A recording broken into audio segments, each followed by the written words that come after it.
You're listening to the New Old Heads podcast, shot live every Tuesday at twitch.tv/newoldheads and released every Thursday at noon via bringingdowntheband.com. The show is brought to you by Coleman Dental, Printfinity, Indie CD and Vinyl. Support the show directly by becoming a member at patreon.com/newoldheads.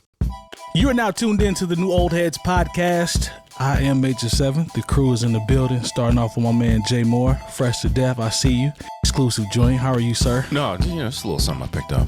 Okay. I ain't counting your pockets now. I ain't in your business. No, He literally count his pockets every I don't, man. I didn't ask him about nothing, but the jersey's nice.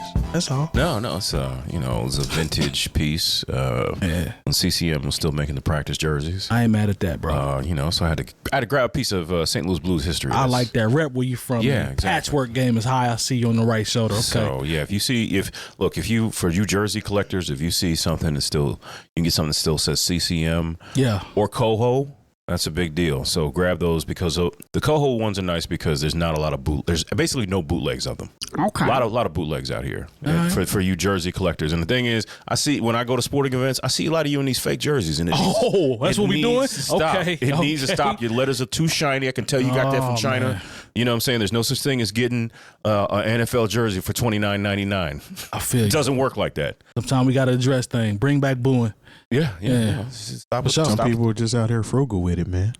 Frugal is one thing. Yeah. But when you just got to get a good fake at least. Yeah, but if you be around me, at least be able to pull it off. Yeah, got to be able to do that. If that's once again, the numbers are too shiny, they're too small. Yeah. Your jersey smells funny when you wash it. Dang. You need to stop. Yeah, cardboard behind the stitching. Mm-hmm. That's a sign too. Not actually cardboard. It's like like the back page of a notebook. Yeah, that's what's in there. Yeah, that's because when when I get my jerseys and it looks like something I want to pick up. Sometimes I feel like the price is too good, and I'll ask said seller. I was like, "Could you please send pictures of that turned inside out?" Mm-hmm. And then I see it, and I'm like, "Oh, I'll no, pass. thank you." Yep. No, thank you. Why not, bro? I'll knock off $40 on the price. It's like, because you're selling a knockoff. Yes. My man Lonegevity, how are you, sir? Great. How are you? Doing great, buddy. Good to see you as always. Thank you. Good to see you too. All right. My man DJ Jay Diff, what's happening, man? Salutations, man. Everything good? Everything's great. Everything's kosher and copacetic. Oh. All of that good stuff, Some history was made in the state of Indiana this week. What's that? Oh, yeah? So DJ Long Green, shout out to him, I saw it. kind of spearheaded a proclamation to get blending notified as pretty much an Indianapolis thing. Really? Yes. With the assistance of Top Speed, Okay. Lex Luthor, he was there, amongst other DJs. Just as far as the history of DJing in Indianapolis, Indiana, or Indiana as a whole, we all know that our style is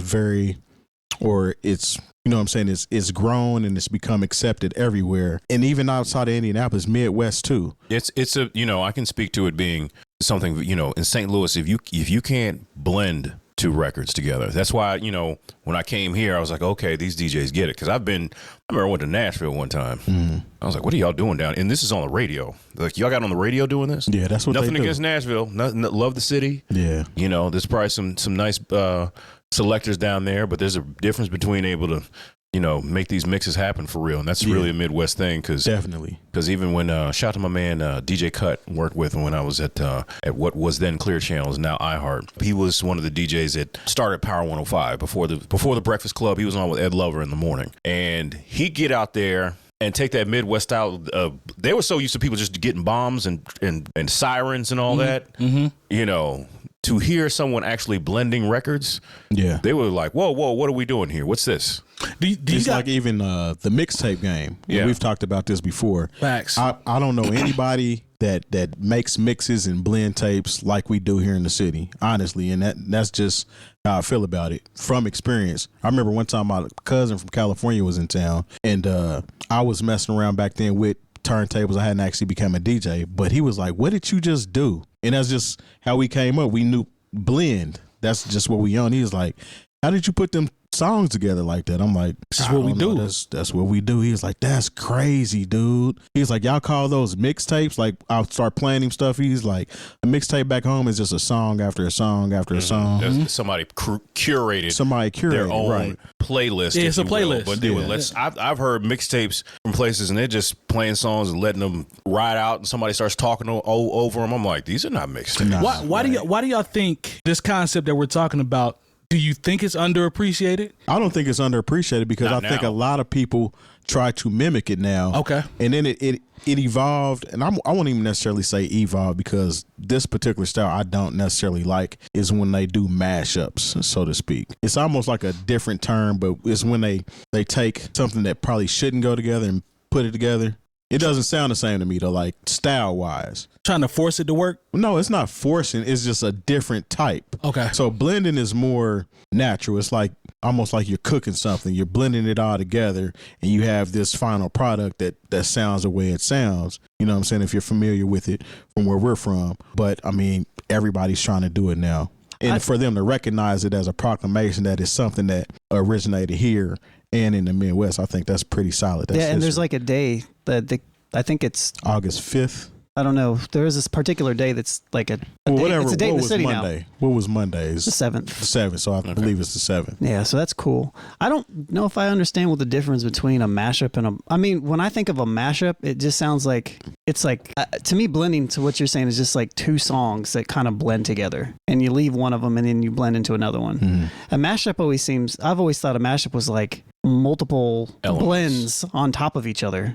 Is that not quite what it is? When I first heard of mashups, it was more like I don't know. I'm trying to figure out a good way to explain it because I can hear it in my head, but I can't really put into words what it is. Is it more so like just like dropping the song on? It's like both songs playing it full at the same time, as opposed to a blend. Kind of going back and forth. Okay, so it's like one of the volumes is maybe a little lower, and then you bring one up or something like that. Like so, it might be like a vocal of this rock and roll song, and then the vocals will drop out, and then it'll be the vocals of the other song that's playing, but it's like a far off song almost. I don't know. It's different. It's not a blend. Gotcha. So I got to look that up now. I didn't know that blending wasn't like a national thing. No, I just didn't know that. I mean, I've been to many places where the DJs, I just thought they sucked. Which, in my opinion, that blend, being able to mix and scratch together. I didn't realize how much it's a Midwest thing until I went somewhere else. Because when I was in, I don't know, Phoenix, Arizona, and I went out one night. Completely different. In terms of what Terry's talking about, is more closer to what Jay Moore was talking about with the bombs and the sirens. And, I mean, that's more East Coast. Yeah. But when I heard it out there, it was no blending at all. Not like the seamless blend that we used to hear that he's talking about. Well, they might, because I know some DJs, they don't blend, but they know how to cut the song and then bring the next one in. They just have a sense of rhythm and on the beat. Yeah, drop it on the beat. But that would be me when I try to practice. I ain't gonna hold. And I mean, there's probably somebody listening now who's like, "Well, my city does. Where's your proclamation at?" Yeah, you know what I'm saying. Where's your proclamation? And I'm not trying to say no, but you're right though. That is that we depend on proclamations, but if you felt that strongly about it, where's your DJ community that made sure it happened? Come on, I'll stand on it. I mean, look, Indianapolis has an extremely rich, very rich DJ community. Absolutely, and agreed. It might be one of the most well-rounded communities that we have in the arts field in Indianapolis. Like that might be one of our strongest suits, and it's because of all the DJs that were here and the pioneers that paved the way. People willing to teach and people willing to. I mean, we have a DJ school, right? You know what I mean? Literally, and I have people. I have so many friends that DJ, especially on the East Coast. When I was living out in Maryland, became friends with a lot of guys that are dope DJs, and they respect the DJs here. And I'm talking about openly, like they're like, man, y'all got more than a handful of dudes that really get down. Ladies too, like the culture is very well respected. It's a vibe. Like when they talk about a vibe, literally anytime somebody from out of town is at any party that I've DJ'd or any of my friends have DJ'd, they always come up to you at the end and be like, man, this is really tight. You know what I'm saying? This sounds different than what I hear back home. This would work. Like, I'm telling you, if y'all did this here, it would do these type of numbers. They literally tell you that. You know what I'm saying? But everybody here, we're so used to it that this is just how we are. Now, I will say that going to Chicago many times, I've definitely witnessed this in Chicago a lot as well. Oh yeah. Oh yeah. I mean, it's So Midwest. It's a Midwest thing. Midwest, you know? yeah. Yeah, I agree 100% because there's some guys up there that were in Chicago, especially when I lived there, Yeah. that were amazing. But I was used to it, so I could That's just what I mean. appreciate it. Yeah, Yeah. I'm with you 100% on that. I just thought it was a thing. And then whenever I heard somebody that couldn't do it, I'd be like, why are you even up there? Yeah. And it's weird when you're in that environment and you hear the opposite. Mm-hmm. It just feels weird because we almost take it for granted. As a DJ, you're critiquing everybody anyway, so Yeah. especially out of town, it's like, oh, this is terrible. You know what I'm saying? Yeah, and don't get me wrong, I have heard trash DJs from here Is that hard? just slam tracks at Is each that hard other. to turn But, off? you know, it's hard to, you know, what they don't have a lot of room to move because They don't. The good DJs look, And I'm- to be honest, I don't see those people out anymore. yeah, and know, the the thing short- is, I'm not, short you know, time. not just trying to say, but there are people on national level who, when they come here, they want to make their pilgrimage, if you will. I know that's putting a lot on it. If they're here on a Tuesday night, they want to come to Coaches. Facts. They want to play at Coaches. Yeah. And you know, the real test is, do you get invited back to Coaches? Exactly. 'Cause there's some people who played. I haven't been invited back. so- They haven't been invited back. Your I heard, situation was a little I heard different. they blame COVID on you. Yeah, yours is a little different. It's kind of, I mean, That's right. You were the last person to play. I You were was. the last guest before COVID. yeah. I think I did pretty good too. I thought you did good as I well. got footage. You did a good job. Yeah, I was there. Is that hard to turn off your DJ ears whenever you go out of like when you go out of town or if you go to an event? Absolutely. I don't think Because- it's something that you want to turn off. Nah. No, I'm just I'm just asking. Like, I know I'm wired to hear stuff. I can't change that. Yeah. You know what I'm saying? But I don't know from a DJ's perspective. Is it the same? Is it the same thing? You can't turn it off. I mean, Yeah. it's kind of embedded in you. You can hear stuff that somebody else isn't hearing because you listen differently. You know what I'm saying? So True. No, you can't turn it off. And when you venture outside of, you know what I'm saying, the Midwest, Yeah. is a different ball game, and it's kind of weird because it's like, how are y'all actually having fun at this? Yeah. No, I mean, You just don't know no better. because you know, you can tell somebody who, you know, if they DJ here, they got on because they knew somebody or they was somebody's husband, a brother, a cousin. Wait, that actually happened? Look, No, I'm just playing. remember I went to like this AKA event, one of their events they had here in the city, and you could tell it was somebody's like uncle, cousin, or brother who was up there DJing because it was the DJ was Baby terrible, daddy. the MCing was terrible, it was all bad, and I was like, I mean, I was trying not to turn my nose up at the vibe. So they threw somebody a bone, a couple people a Yeah, bone. somebody got a hookup because they're all the DJs in the city, and you got on DJ Cat in the Hat and Fisher Price set up, Filth on filth. yeah, just up there, and a dude just saying whatever because he's so happy to have a microphone in his hand. He's See, not, he don't, that's he doesn't what care, he don't consumed care him. about the vibe of the party. That's what consumed him. I have a microphone. Nah. This is my show, not the event. It's not about the event. I have a microphone. Y'all about to get this work. Nah, I remember texting Jay Moore. He hadn't made it to Coaches one time. Like, where are you at? Somebody had took the mic Just up there. and was just up there. It happened one time, and I walked in. All of a sudden, people started clapping. I was like, "This can't be for me." Yeah, it's to get this fool off the stage. Is Yeah, what I it was is. like, "All right." Well, it's for you too, but it's more about Yeah, getting that it's fool more off the stage. about- I would tell people, if you're gonna have somebody MC for you, like you tell them what you're supposed, tell them what they're supposed to do. Exactly. Like they're not supposed to be trying to outshine the DJ. Not ever. You ain't supposed to be That- up there trying to rap either. It's up there. Like you're trying to. If you just go, since we're talking about the 50 years, yeah. the MC was not at the forefront. The No. MC's job was to say, "Look at this guy." And talk about how good he is. Right. That was what you were supposed to be doing. That's You were why supposed DJ Jazzy Jeff is in front of Fresh Prince. That's why Eric B is in front of Rakim. There you go. The MC does not come first. Look at And y'all that's- podding with y'all history. And Okay. if you are an MC, a host, whatever you like to call it, and you're rocking the party, and you up there trying to outshine the DJ, you're doing it wrong. 𝐀𝐿, right? Got an article about him. He'd be up there being like bigging up the DJs and bigging up the people in there and selling weed on the side. There you go. You get what you That's a good Entrepreneur. hustle. Look, his name was 𝐀𝐿. Get that bread now. Get that bread. He literally told you twice what he had on deck. He told you twice. Told you twice. Yeah. If you can't get it by the name by now, but the You name can get 𝐀𝐿, he told you you can get the hard or you can get the soft. you're stupid if you don't get it after that point. So he did. In fact, he probably didn't want to be in the forefront. Right. You know, gangsters moving So silence. what you got, brother? You didn't hear my name, man. Yeah, calm down. Calm down. Yeah. Hey man, let's talk 𝐀𝐿. Rock. 𝐀𝐿. Oh, really? Yeah, Ain't that who he was talking about? He mentioned him earlier, but there's an article. There's something recent about Coke Rock. Oh, well, okay. would you look at that? Yeah, Interesting. man. First thing I do is I say, would you look at this? Yeah, so Coke Rock is upset and is looking for some royalties. Oh, okay. Would you and look at that? Shoot, me too. And it's all based off the OG party on Cedric back in '73, the initial hip hop party. He says there People were weren't even alive. Never mind. Go ahead. He's 68 now, Bronx native. He said a couple of his lines were taken and put into famous records, and he should be compensated for some of his lines that were used. And he's looking for royalties now. Based upon like what he was saying at the parties or something? Literally, like he was at the party, and one of the lines that he said was he said, "You rock, you don't stop." And this is him at the party. And then that turned out to be in Planet Rock. So he's saying, I'm seeing the hip hop museums pop up and all this type of stuff, and Herc and all these guys are the founders and the creators. I was at the party. Some of the stuff that I was spitting turned out and popped up in records years later. Another one was the line about, let's see, he has two good ones. The hotel line that is in Rapper's Delight. Hotel, motel. Yeah, so Holiday he Inn. said he originally said hotel, motel, you don't tell, we won't tell. Yep. And then he says, It goes on from there too. Yep. So he said, that's me.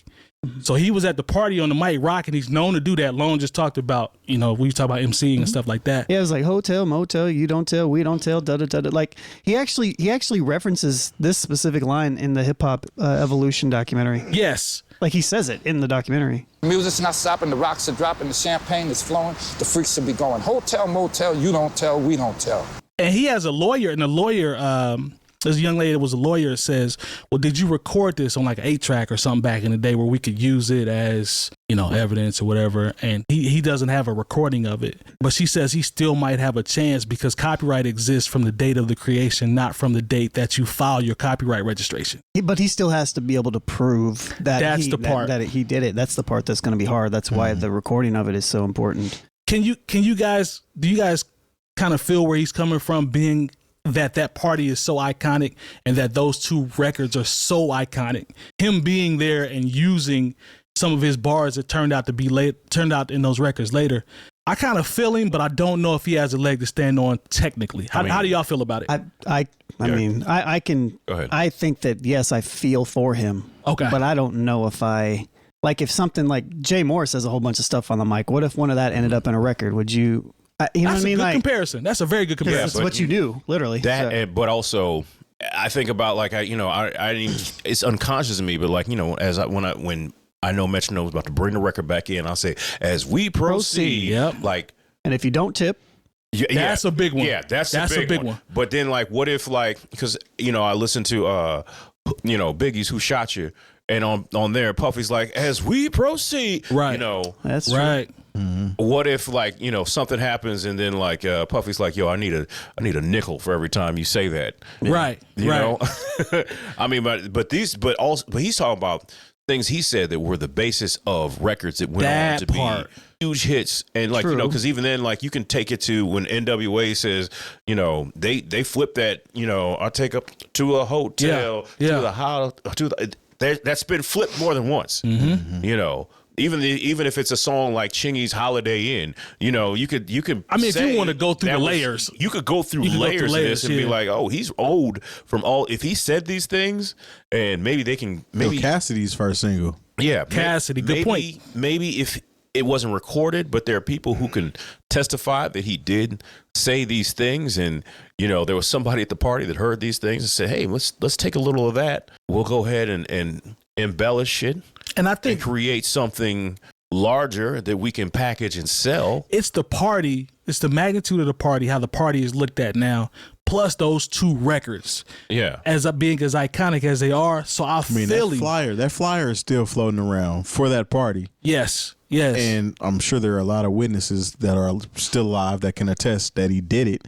I think, honestly, it would come down to people that want to, out of the strength of paying homage to him, throw him some bread. I mean, he's 68 years old. Yeah. He's a pioneer to the game.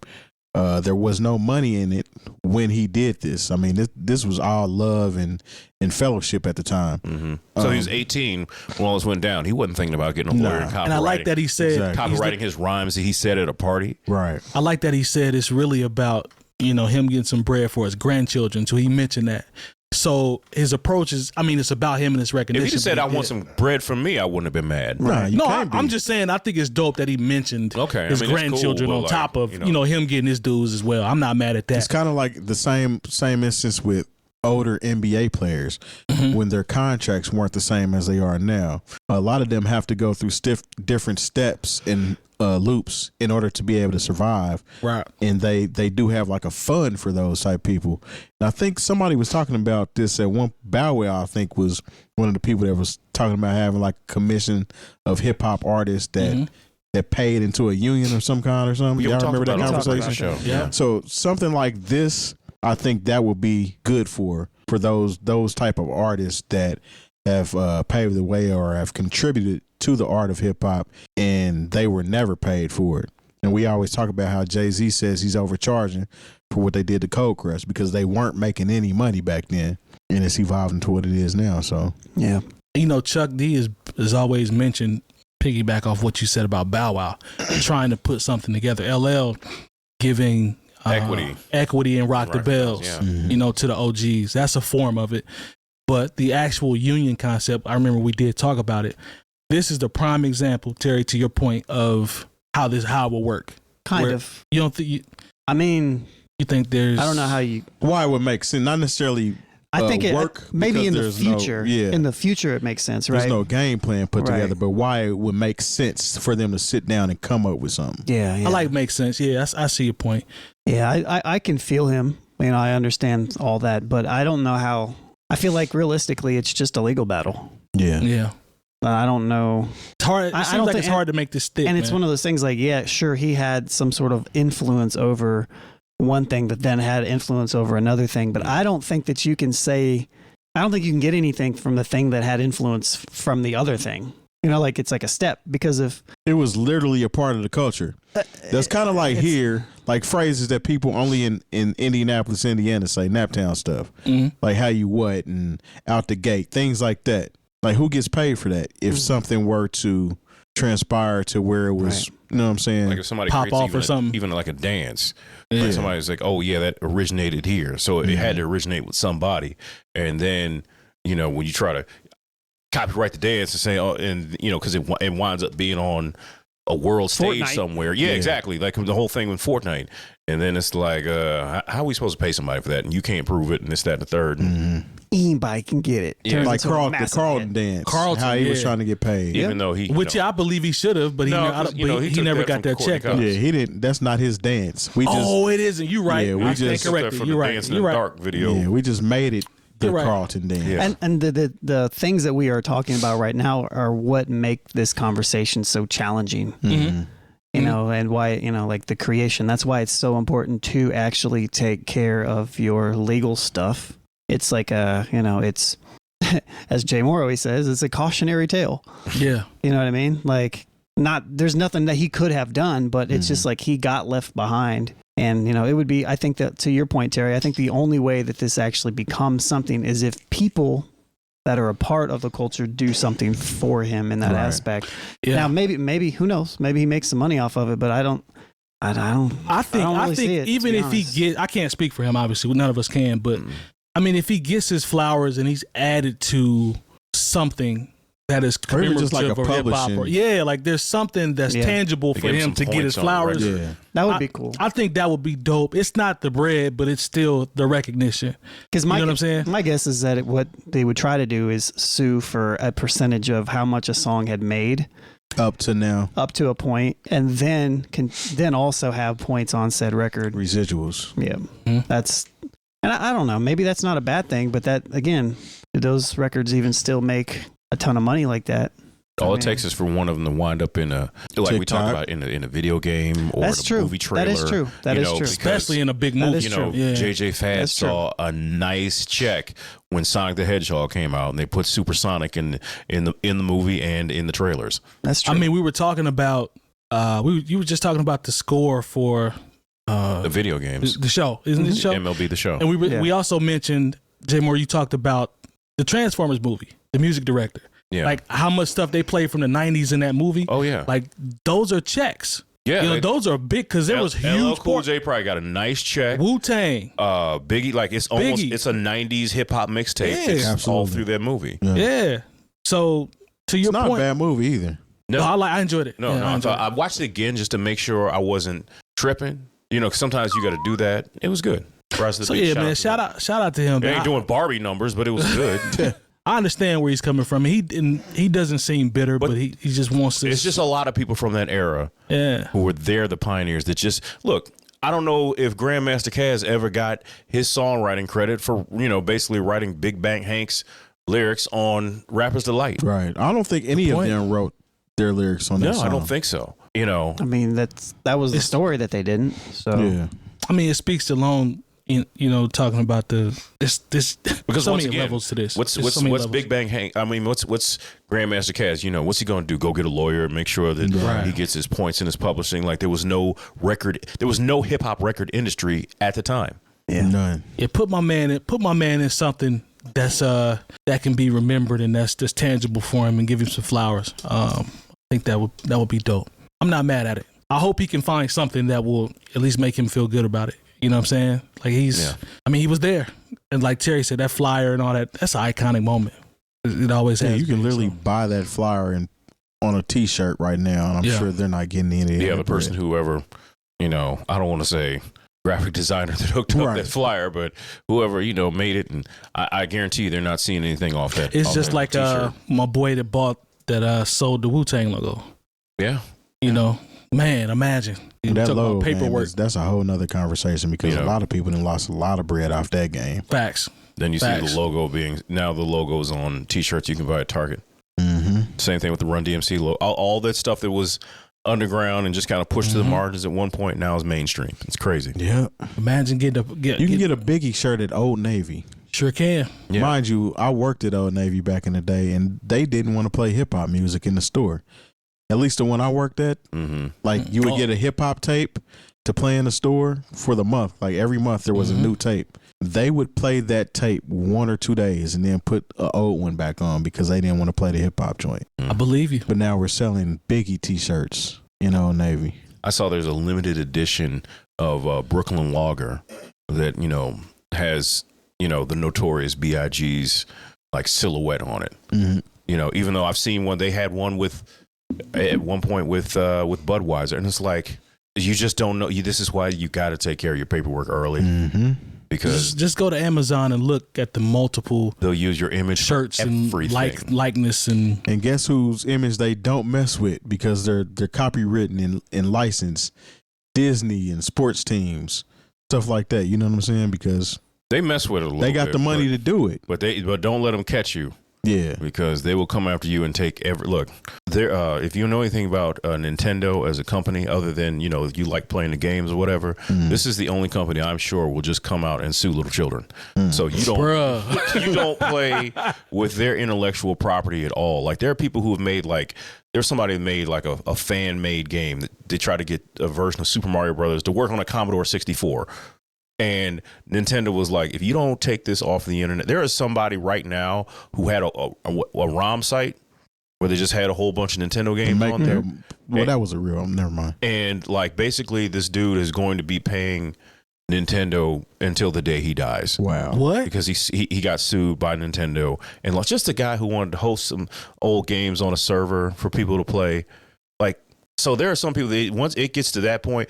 You got to understand, there are people who do not play with their intellectual property. Distribution. Yeah. Yeah, that's Dang. They got Buddy on the. Because like if they sued him, every game that he had up was a count. Wow. What? Yes. So he had like hundreds of games up. That's what they used to say back about torrents back in the day. Like it's one thing if you download it, it's another if you like once you download it, you allow other people to download it from you. Yeah. That's where you ran into the issue because they would come after you if you did that. So it was just taking bits and pieces. yeah, and then torrenting, that's why it was tricky because it's pulling data from a whole bunch of different people, not just one person. Right. So, but Yeah. That's why people were having their servers like in other countries and Pirate Bay was like in Russia or It's in love multiple- Pirate yeah. Bay. yeah.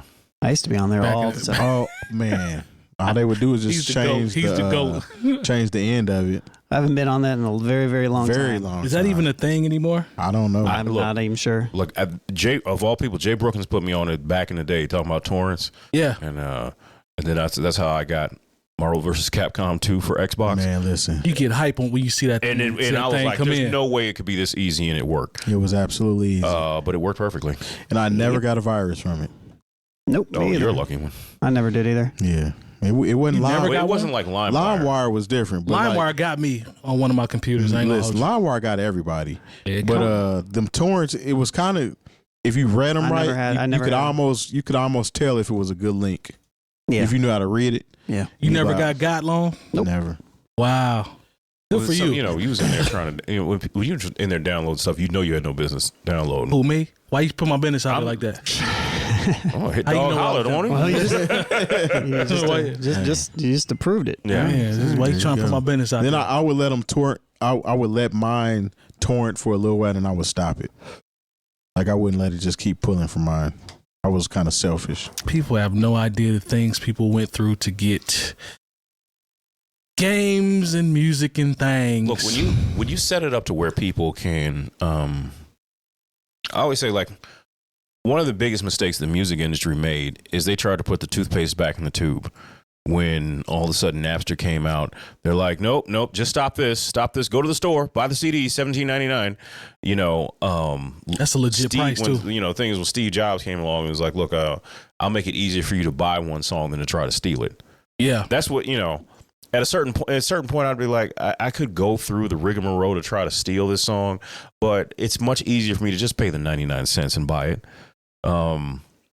Changed everything. Changed everything. And so, like, I think movies, you know, the Hollywood was like, okay, the toothpaste is out of the tube. We have to adapt, as opposed to shaking our finger at people and trying to get them to go back to an old style of consuming content. You know, I don't know how it's really working out for them now because they're dealing with this strike and they don't want to pay nobody. But I think that's something they try to adapt to a little bit better than the music industry, because the music industry was like, we'll just sue Napster and shut down the service. And no, once people found a way to get a song at, you know, when it was immediately available, like it was. For kids listening right now, I always talk to kids because I assume they're listening, maybe one or two. There was a time where you might hear a song on the radio and you'd still have to wait maybe a month and a half for it to Facts. be available either on the full album or for them to put a single out. Facts. You know, it wasn't this thing, oh, I love that song. Where can I listen to it in my leisure? It's like, no, if you don't hear it again on the radio, you don't get to hear it. That's why I'm getting mad when the DJ comes in at the end of my tape as I'm trying to record that song. Can we shout out the partners real quick? Yeah. Yeah, why not? Thanks to our partners. Dr. Coleman of Coleman Dental is our go-to dentist. He's a longtime Indianapolis arts and music supporter located right in Broad Ripple. Printfinity is a screen printing shop based in Indianapolis, owned and operated by our own DJ Jay Diff. Our good friends at Indie CD and Vinyl operate one of the best record stores in North America. Shop new and used in their site or visit them in person. And the best way to support the New Old Heads is to visit our Patreon and become a member for as little as $3 a month. All details on newoldheads.com. Welcome back. Man, new development. Thanks. Okay. All right. Thanks for welcoming back. Oh, you're welcome. No. Oh, Ice cream. Gang. Just a small We thing. missing out on that bread. Not sure if you saw this, but they sentenced Tory Lanez today. Oh, What yeah. was it? 10 years. 10 years. 10 years? For his feet stuff? Look, Hey, Hey, I don't know who his lawyer is, but I don't. You know why? He's a terrible. Why you didn't take a representative. plea when the person that was shot was going to show up to court and say that you shot them? Man. And I don't know what you thought was going to happen with this. I think 10 Not taking a stand. I think 10 years is a lot, but at the same Quite time, excessive. like it's LA and you had an illegal gun in California. They don't play with handguns and And you're a foreigner. True. A dirty foreigner. That's right. These Canadians need to stop coming down Wow. here. You know, that's right. Shooting our black queens in the feet. Stop all that. That'll learn him. It'll learn anybody coming through Canada in the future. You cannot have the toolie on you when you're in California, and don't shoot nobody in the feet if you don't want to get caught up in the system. Technically, Canadians are Americans. They are. Technically. Yeah. Yeah, whatever. They ain't got no social security number. Get them out of here. My wife is from South America, so I Yeah. They are Americans.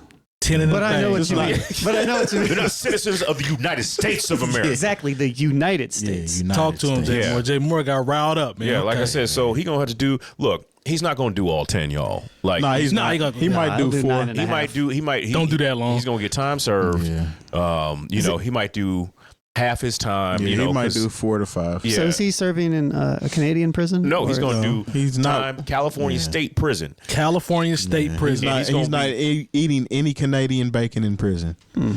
Just regular Stop. bacon. Oh, okay. I thought you was about to go somewhere else. Yeah. No. No, but so Good job. I mean, just like, you know, did I think it was excessive for Plaxico Burress to get all that time? Yeah, But, absolutely. you know, he shot himself. But Man. it's Imagine shooting yourself and Going to jail. it's Add insult to injury. That's literally. tough. That's But tough. it's New York. They don't play.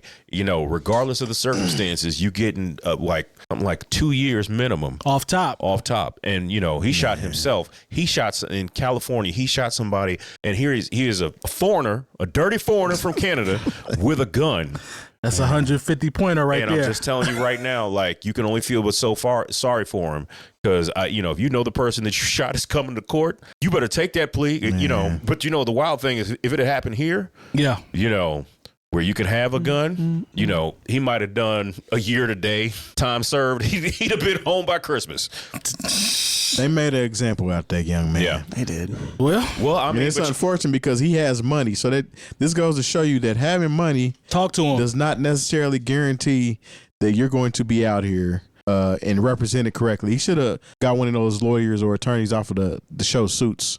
He might have been in a better situation. Especially when the other person has more money. Come on, man. Look, he should have said, "Look, I got a saying. drinking problem. I'm sorry, Megan Thee Stallion. I ain't mean it." You know, and throw himself on the mercy of the court. He thought he could go in there and win. I'm mad That because definitely I seen somebody tweet and said that kind of messed up. Somebody went to jail for 10 years and the person that got shot was twerking minutes after it was done.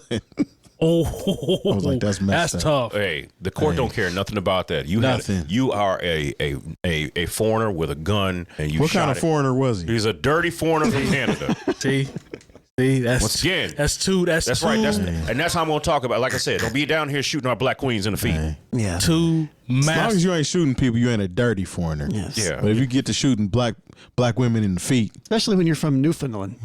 that qualifies you as what, Jay Moore? A dirty foreigner. There you go. Yeah, Watch out for these Canadians. They be talking about all this other stuff. These Canadians be acting up. he's from Saskatchewan. That's where Pharrell got the idea to wear that hat. Out here looking like the Mountie from the Bullwinkle show. Yeah, WWF too. You remember the Mountie? Yeah. Shout out to Nas. Let's talk Nasir. Nasir was on an interview with Billboard, and he's basically pushing for older rappers to continue to rap and make music from his era, just like he's doing with Hit Boy. They had a sit down interview with him, and he said, basically, release your records. He said they're working hard on them expletives. I want to hear how people feel. I want to hear their art.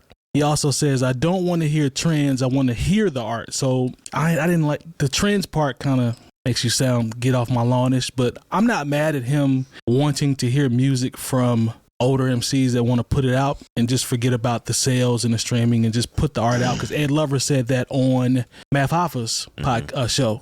He said he would love to hear another project from Wu-Tang, another project from Run DMC. Didn't care about the sales. It's more about hearing where the legends See, I are. can't go that far. That's what I was going to ask y'all. can't go that far. What do y'all think about that? Because I mean, it's we frowned know- upon in hip hop, I think. I don't think it's frowned upon. Everybody's shelf life isn't still fresh, so to speak. Okay. And we've talked about Wu-Tang as a whole, as a collective, as as the group that they are. As a nation. There we go. They're for the kids. Yep. Definitely. And I think and we've talked about this, they've got 3 of them 3. as a collective. Now, solo wise, They got a lot. I'm with that. But I mean, some people got to know when when it's run its course. And I think some of these artists and groups are in that category. That it's run its course? It's run its course. I mean, you got in, you did what you were supposed to do, and now just tour off of that stuff. What about speaking to, I think he's speaking to the freedom of them, if they want to put records out, not worrying about how it's going to be received. You should, if it's going to stream. You should. Because to your point, you said they've had their moment, they've maxed it out, right? They've done what they've been to the pinnacle, they've been to the mountaintop. Some people have, right? Nas has hit his second win. He had, but so what you're saying is everybody doesn't necessarily have. But we don't ever talk about Nas's sales or what he's streaming. We talk about the actual artistic merit of what he's put out. The final product every single time. This is like Big Daddy Kane. In my personal opinion, he doesn't have to do anything else. You know, him and Jay-Z are around the same age. Doesn't even seem like it. Don't seem like it because they came out in different eras. But they are different type of artists. Yep. He was an artist for his time, and he can still make his money and eat off of what he was then versus trying to force himself to do something when he's just not there or prepared mentally or even have the want to do it. You know what I'm saying? Rather than just doing it because somebody wants you to. Yeah, I don't think. What you think, Lo? I don't think anybody should force it. That's the main thing. You know, like if you have it in you and you really want to put something out, then yeah, sure, do it. But some people are going to love Wu-Tang no matter what they put out. Agreed. You know what I mean? So for those people, that's cool. But for, I guess maybe for us that, you know, we're always looking for just high quality product. It doesn't necessarily, sure, we have our favorite artists, but we care more about the product being good than, I don't want to speak for everybody. I don't want to speak for everybody, but I care personally more about the product being good. No, you preaching. I don't care if it's my neighbor who just made something fire or if it's Inspect the Deck. Like if it's fire, it's fire. You know, I don't need somebody who has, you know, made stuff and then they haven't made stuff to force something to try to be relevant to that matter. Or you're just trying to get a check. Yeah, that's what I mean. Like, and I understand that it seems like Nas is saying like, just do it because you really want to do it. Just do it. And that's fine. But Nas doesn't have to rap to eat like some of these people. Maybe. Like, you know, there's more of a risk that some of these artists would take by putting out material, and maybe if their heart's not in it, nobody cares, and then they can't tour off it, and they just wasted some time. Right. So from that aspect, for sure. But I agree with his sentiment in the sense of like, if you're feeling like, don't be afraid to.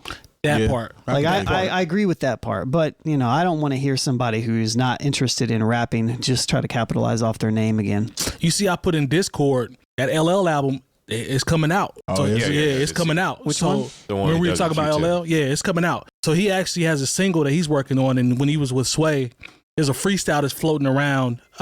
This is the one that he said that he stopped doing. No, that was a Dre one. That was a Dre one. Okay, yeah. never mind. So this was the one that, you know, it was an idea and then it went away. It was an idea. Now it's a real thing.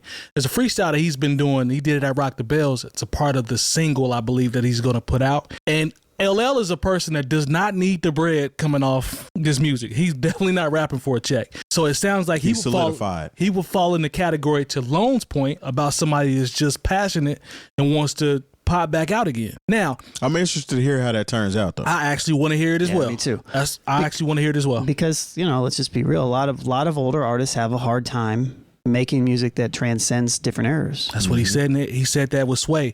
He said he's paid close attention to that, the evolution of it. And he says he doesn't want to be the guy that's just, and I'm paraphrasing here, but, you know, that's just coming out saying I'm the king and this is how we used to do it. He wants to make dope records. LL Cool J could get right back in his rap ballad bag. Facts. Yeah. And do numbers. And be just fine. And he could actually use the same producers that he was using when he was doing it back then. Yep. And it would probably still work. I think it would carry over. I hate rap ballads.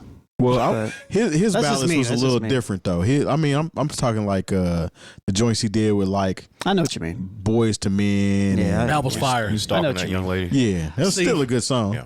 I'm more so talking about the Eminem's rap ballads. Yeah. No.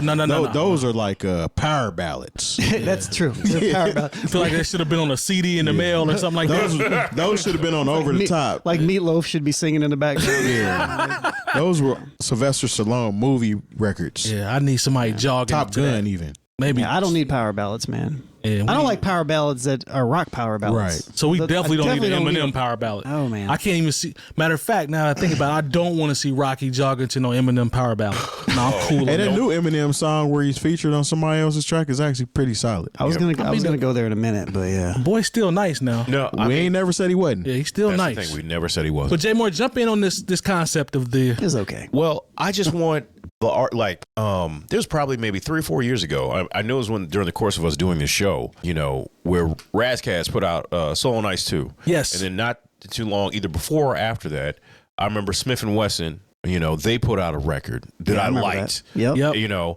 And so it's a the Terry situation Noise to album. where artists have been doing this. Like, that's why I always get, I don't want to say mad, but I feel some type of way. It was like, yo, why don't, we need them artists back. It's like they are out. They still make music, but you just don't check for it because you can't hear it on the radio and you don't know what to check for because there's no such thing as Rap City in the basement anymore. What if I was to argue that, first of all, your examples are correct. Goody We Mob talk- dropped an album in 2021. Sure did. Yeah. Good point, It Lone. wasn't bad. Wasn't bad, But wasn't great. what soured Goody Mob were the albums, World Party, absolute trash. And then CeeLo went on to do his solo stuff, which was really good. Fire. Then he teamed up with Danger Mouse and they created Gnarls Barkley. Fire. That was a good run. And then Goody Mob were still releasing albums at that time, though. They put out an album called One Monkey Don't Stop. They No sure Show, which did. I didn't need that I know one. somebody. There was somebody at my job that was talking about, man, that album was underrated. I was like, No, it was not. I don't think so. Nah. I don't honest. Well, never mind. I'm not even. gonna Anyways. go there. Let me ask. But my thing is like, if I, not that they would take my advice, they need to listen to me at all. But LL talked about, I don't want to chase trends, Right. And I think that was something that people should take to heart. If you're for artists from a previous generation, is like, you got to look at it like this, man. Make records for the people who loved you initially. 𝐏𝐻𝐃 wasn't trying to get no new friends, Right. new fans.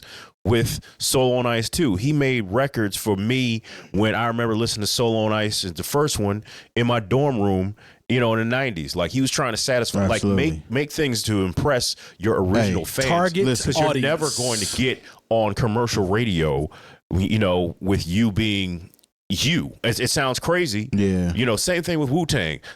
I don't know what they're going for. Ghostface still makes music for people who loved Iron Man. Exactly. And that's why I feel like it works. I'm confused if I get Ghost and Ray on trap beats. With the Migos. No, you don't want to do that. I don't want as a fan. unless it's a parody track. Yeah, like You know what I'm I saying? don't It know. makes sense for them. I don't know if I need that or if I want that. Like, I'm not saying it's going to tarnish their legacy, but it's like it was unnecessary. I don't need that. Well, there's certain artists. Y'all could have kept that, is what I'm saying. Y'all could have kept that. There's certain artists who have actually laid the blueprint for the type of artist you should pretty much grow into. Okay. Jay-Z being one of those. Nas, Fonte. Fonte makes grown man hip hop now. You know what I'm saying? If Kind of it, always has, really. You Kinda can make- always he's has. never made But- really trendy but stuff. it speaks to his fan base though. I would say Big Boy as well. He's evolved. Big Boy's evolved. Killer Mike. Killer Mike. These are people that know how to hone into their core fan base and continue to still do top notch music and still pull in some more fans No, and by staying true to themselves. that's the thing with these Nas records. He's made these records for those of us who listened to Illmatic in '94, and then were very critical of it was written, but then came back and was like, all right, okay. And then we're super excited when Nas's Light came out, Yeah. and then we had the same level of criticism back then when he was chasing a trend when he did the song "You Won't See Me Tonight" with Aaliyah, which we hated. Or the Nostradamus single. Oh Yeah, my so, God. because when you're at that part of your career, it makes sense for you to chase the trends. But at Yeah. this point, like, there's not one single program director in this country who's like, I wonder what Nas is doing. Let me check out, because they don't care. Jay Moore, let me play devil's advocate to what you said about there are artists out here that are doing it. The reason I was going to pose this question is, what about the more top tier artists that aren't doing it? When I say top tier, I'm talking about the Rakim, Kane.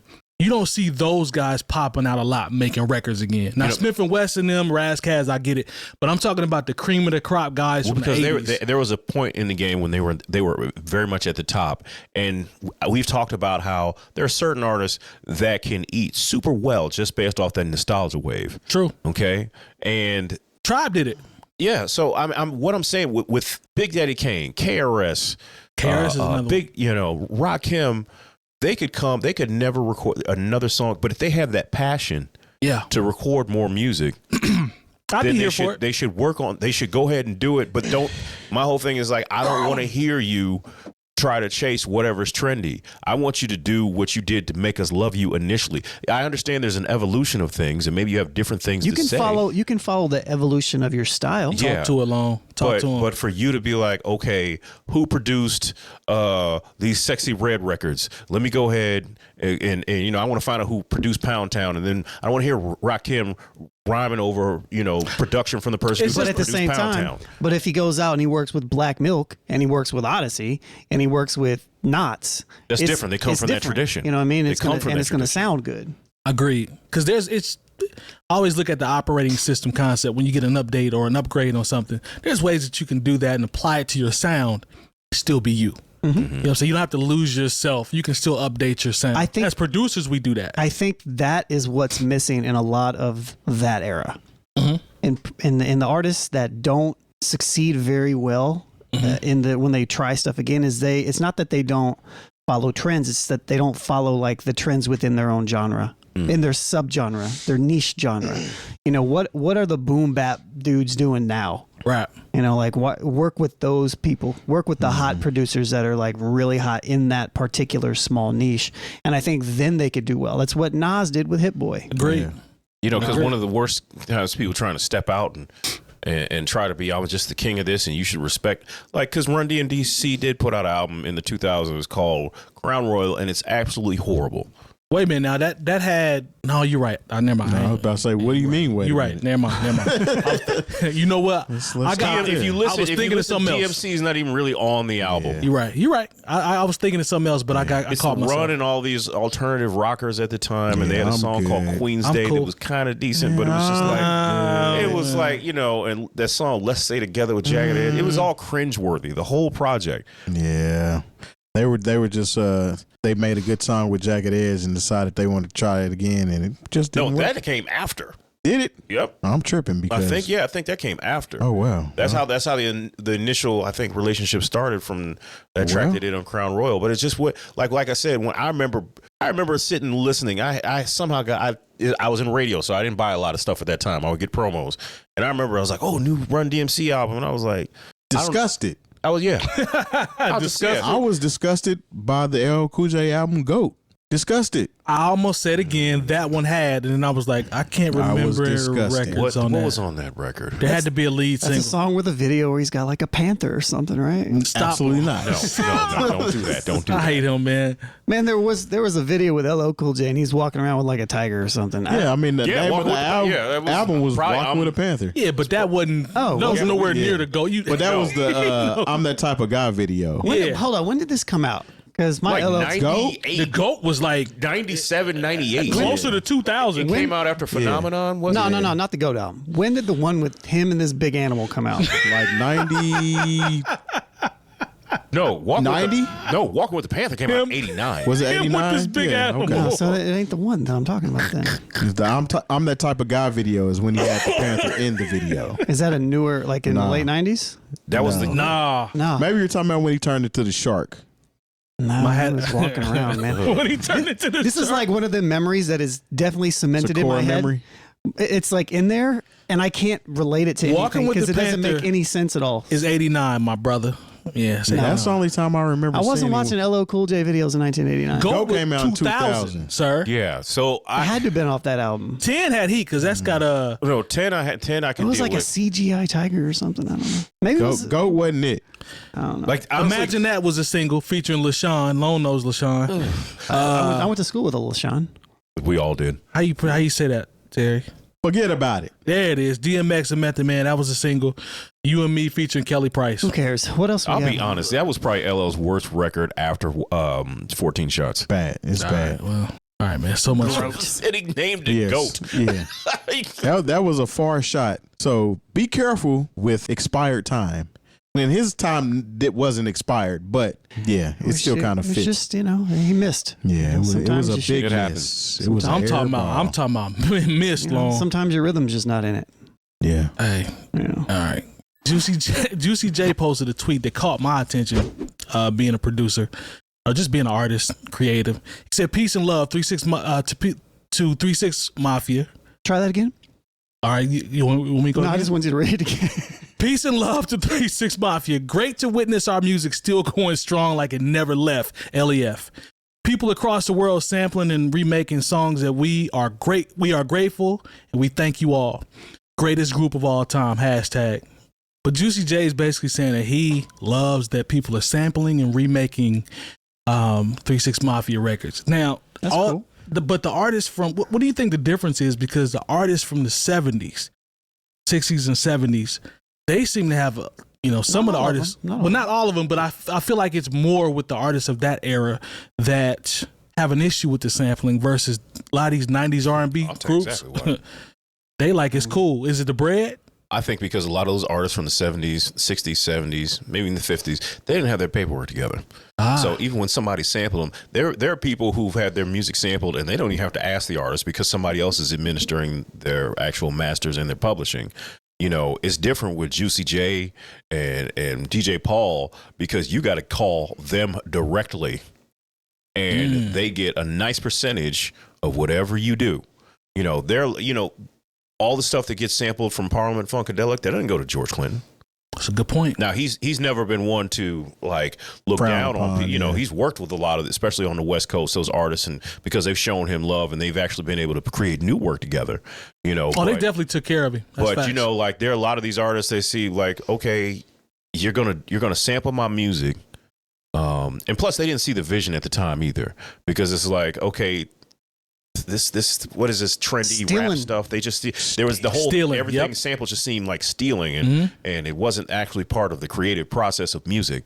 And so there was a reason to look down on it at one point. But now, if you're an artist and you say, "Oh, Jay-Z wants to sample me," word, okay, I'll be able to put my kids through college off of that. Where do I sign? Exactly. So I think partially because back in the day the artists did not have their paperwork together, and so they weren't even reaping the benefits of being sampled.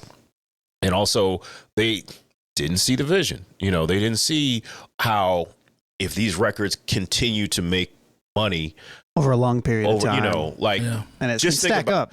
Just think about it with, we talked about it in the Transformers movie. Right. Like you had the Biggie Small song in whoever he sampled, they got a check too. Yep. And here, this song is almost 30 years old. Based off of a song that might have been 15 or 20 years old, generating more money for you. But, in 1987, you couldn't see that far down the line to where, this could be mailbox money for me if I just go ahead and let these artists sample my music. But you hear about artists that I assume, now I don't know, but I assume have their paperwork and stuff together. Stevie, for an example, you got to go through hell to sample one of his records. Well, he just says Steve, he wants to have because he wants to know what it's about, creative control, right? You just can't curse too much. It can't be something. Aretha Franklin was that way. Yeah, but Prince was that way. Prince was that way. But that's just that's them saying, okay, you can't do this to it. I'll clear it if you change this, that, and the third. Right. Or, I still want to have some input on my artistry. Once again, you're talking about three people. They own. Yeah. No, I'm just saying if we want to do era comparisons, and I think they understand. And it's different genres too. Because Stevie, he's cleared a whole bunch of stuff. Yes. Yeah. If it's done the right way. Featured on Travis Scott's album. True. He's done harmonica and played some instruments on other artists' albums. But he heard "Me and My B" from Notorious B.I.G. is like, oh no, I'm not clearing that. Yeah. I could dig it. I see your point. I mean, Juicy, look, the way I'm reading this tweet, it's like a badge of honor. Like, hey, y'all keep going. I mean, you gotta listen. Y'all. So we're talking about Stevie. We're talking about Stevie Wonder's content and Juicy J's content. Well, I just threw. We have one artist that says "slob on my knob." for you know. What I'm saying? I know. Somebody else bought. He wrote "Ribbon in the Sky." Come on. So my expectations for this sample that you're doing. He doesn't care. It's just like, just cut the check. Yeah. Yep. You can have it. Well, initially, Michael McDonald was not happy about regulators. Yeah. But now I've seen, Warren G has come out at Michael McDonald shows. Yeah. Oh, they bet and chopped it Because up. the song is huge. Sting gets paid Good point. literally every day off of Missing You. Yep. Every day. Because a lot of times, Not based upon plays. No matter day. what, every day, no Every matter single what. day. Yeah. Yeah, he verified that. I see your point. It's just I don't see it too often.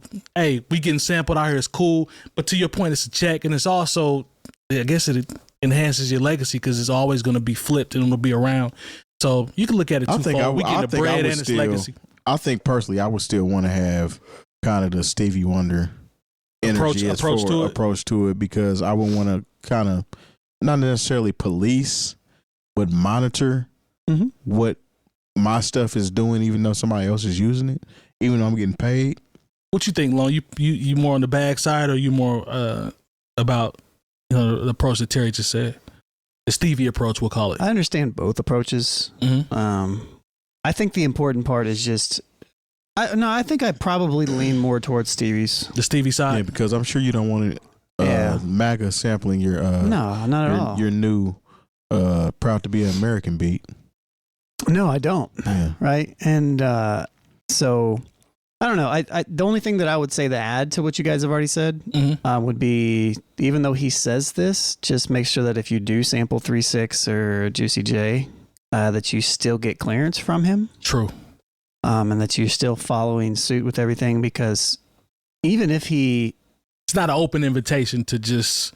No, Juicy J and them got lawyers, so they know. They definitely got lawyers. 100%. Yeah, so do your due diligence. It's one of those things where, yes, fine, seek them out. Just make sure that you do follow up. Yep. If this is you, and also, like, I'm almost 100% certain that Juicy J and 3-6 Mafia does not have 100% ownership of everything that they've done, because they may have also sampled stuff as well. Right. They have. And so you have to. There are some known samples, but for sure, but you have to keep those things in mind as well. Like, that's a good point. And just because an artist says, "Hey, you can use my stuff," it doesn't necessarily, is it owned by a label? Because if an artist says that, cool, the label still owns half of it, or a percentage of it that you still have to clear. So yes, it's cool that he says this, but at the same time, just make sure you're still doing your due diligence and you're following up. And, I think sampling is a lot easier now than it used to be. And, especially with stuff like TrackLib and stuff like that, they make it easier. But still do your due diligence. That's good advice. Yeah. That's good advice. I'm like you said, Terry, I think I'm with you guys on the Stevie approach, but Lone makes a good point when he says you can see both sides, because this is clearly about they trying to run it up. So I'm not mad at it. I'm not mad at it at all. No, I'm not mad. I mean, I think to your point too, like most of the time I probably would not care, but there's that one or two time where it's just this one artist that I just don't like. Yeah. Whatever they're about, their persona, whoever they are, is like, no, you cannot. No. So I would never let it just be a blanket statement. Because Prince didn't clear the original sample for Nasty Boy for Notorious B.I.G. But for whatever reason he cleared the sample for What's Your Phone Number. For Tupac. Yep. So that's Mike's favorite song. No, that's the worst song on the album. That's the worst song. Easily the worst song on the album. Should have been on Art of War. Shout out to Juicy J and 3-6 Mafia. They get into that bag, and they do have a catalog that is getting flipped. Yeah. But Lone, I can think of Willie Hutch off top. Juicy J got some of the best Willie Hutch flips I've ever heard. But that is going to get chopped down. More than once. Yeah. That, to Lone's point though, that's definitely gonna get chopped down. When it's time, we'll just say that. Yeah, your splits are going to be crazy if you. Some of these people you sample them. Some of your favorite producers, like that one time they used the sample. Yeah, your splits are going to be real nasty. Yeah, you better find a way to perform that song. Because you ain't getting no money from the mechanicals. You can believe that. Nothing. Nada. Zilch. Zero. All right, man. That's going to do it for this episode. NewOldHeads.com for all the education you need. If you see it, like it, subscribe, share. We appreciate the support as always, and we will see y'all next week. Peace. Yeah. Bye.